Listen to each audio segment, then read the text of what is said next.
Everyone. इस video में हम डिस्कस करेंगे मिनिस्ट्री ऑफ कोल में आई हुई एक वैकेंसी के बारे में। So let's see, this job vacancy is in ministry of coal department. The subject of this notice is that inviting application for appointment of young professionals. So they are hiring in their statistical division of coal controllers organization in Kolkata. So this role will be based in statistical division and your place of posting will definitely be Kolkata. So ये वाला जो recruitment notice है ये आपको ministry of कोल की website पे दिख जाएगी और कोल कंट्रोलर की वेबसाइट पे दिख जाएगी। And the last date for submitting the application is 30 June 2020। सो आपके पास काफ़ी टाइम है सोचने के लिए कि फॉर्म भरना है या नहीं भरना। वैसे तो कोई एप्लीकेशन फ़ीस नहीं है, अगर आप एलिजिबल हैं इसके लिए तो अप्लाई कर देना if you are looking for such kind of job.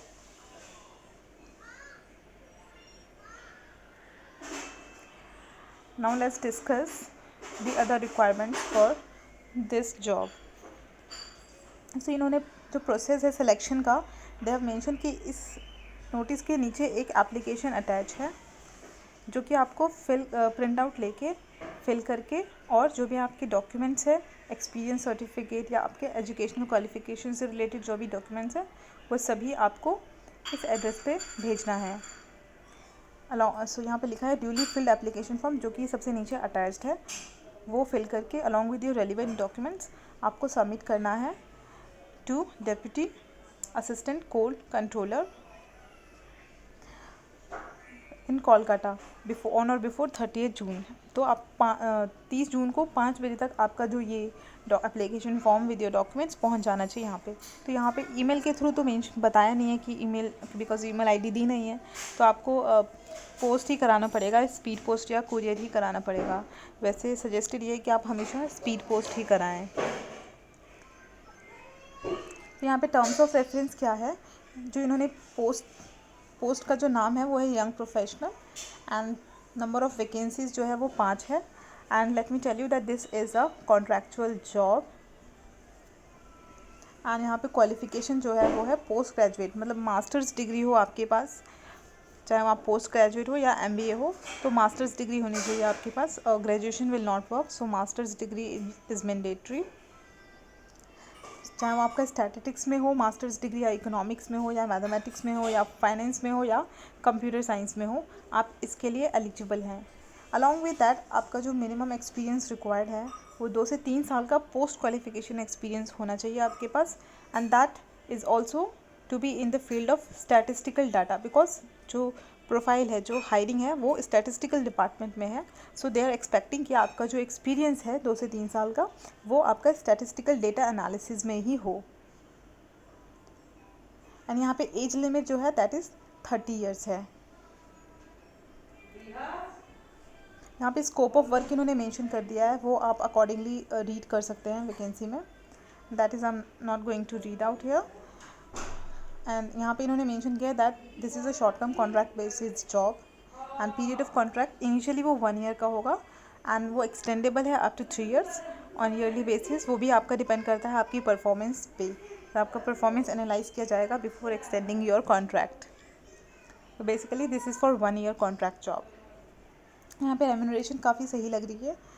यहाँ पे remuneration they have mention that this is consolidated remuneration of 75,000 rupees per month. तो दिस इज़ कंसोलिडेटेड पे, इसमें से आपका जो भी टैक्स डिडक्ट होना होगा वो हो जाएगा और आपका जो भी नेट बनेगा वो पे हो जाएगा। And they have also mention कि इसके अलावा कोई भी सेपरेट अलाउंसेस आपको नहीं मिलेंगे। 75,000 कंसोलिडेटेड पे है, तो कोई भी अलाउंस, कोई भी पर्क्स एक्स्ट्रा नहीं मिलेंगे आपको।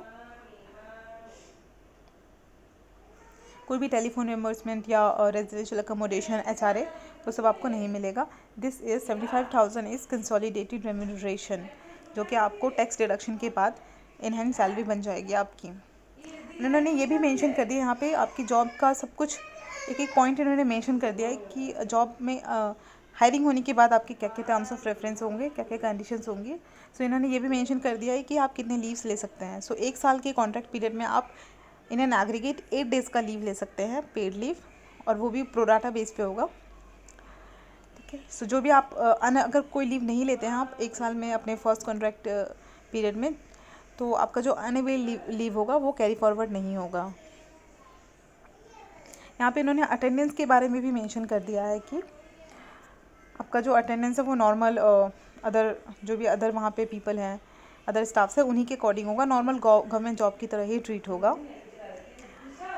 और यहाँ पे इन्होंने ये नोटिस पीरियड भी बता दिया है कि अगर कॉन्ट्रैक्चुअल पीरियड में या फिर अगर एक्सटेंड होता है आपका कॉन्ट्रैक्ट, तो उसमें अगर आपको छोड़ना है, नहीं करनी है जॉब, या फिर उनको निकालना है, उनको नहीं पसंद आया, तो आप दोनों पार्टीज़ को 30 डेज़ का नोटिस पीरियड देना होगा। और सिलेक्शन प्रोसेस यहाँ पे सेम यही है कि आपको एप्लीकेशन फॉर्म फिल करना है एंड अकॉर्डिंगली आपका जो शॉर्टलिस्टिंग इंटरव्यू के लिए हो जाएगा।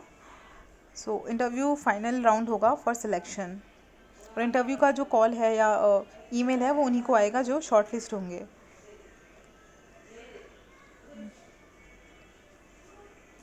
नेक्स्ट पॉइंट इज़, सो यहाँ पे एप्लीकेशन का प्रोफोमा देख लेते हैं। बस इससे ज़्यादा I think most of the information they have already provided here. And application format यहाँ पे ये है। बेसिक इन्फॉर्मेशन मांगी गई है, आपका academic qualification plus professional qualification and with your relevant experience. So इसका प्रोसेस यही है कि आपको यही वाला एप्लीकेशन फॉर्म फिल करके अपने डॉक्यूमेंट्स के साथ आपको भेजने हैं। तो आप एप्लीकेशन फॉर्म जो अभी मैंने आपको सबसे नीचे दिखाया, ये अच्छे से फिल करके अच्छे से भरना है आपको। और आपको इसमें ये भी शॉर्ट नोट लिखना है कि why you are suitable for this job. तो आप अच्छे से इसमें मेंशन करें, इसको पूरा डेडिकेशन के साथ इस फॉर्म को फिल करें और अपने क्रेडेंशियल्स, डॉक्यूमेंट्स, जो भी टेस्टिमोनियल्स है, अच्छे से प्रिंट आउट लेके स्कैन करके या फ़ोटोकॉपी लेके आप इस एड्रेस पे आपको पोस्ट करना है, इस एड्रेस पे। And that's all. आपको उसके बाद जो भी इंटीमेशन होगी वो आ जाएगी आपको फॉर द इंटरव्यू, अगर आप शॉर्टलिस्ट होते हैं। एंड इंटरव्यू के बेस पे आपका फाइनल सिलेक्शन होगा। So that's all for this video.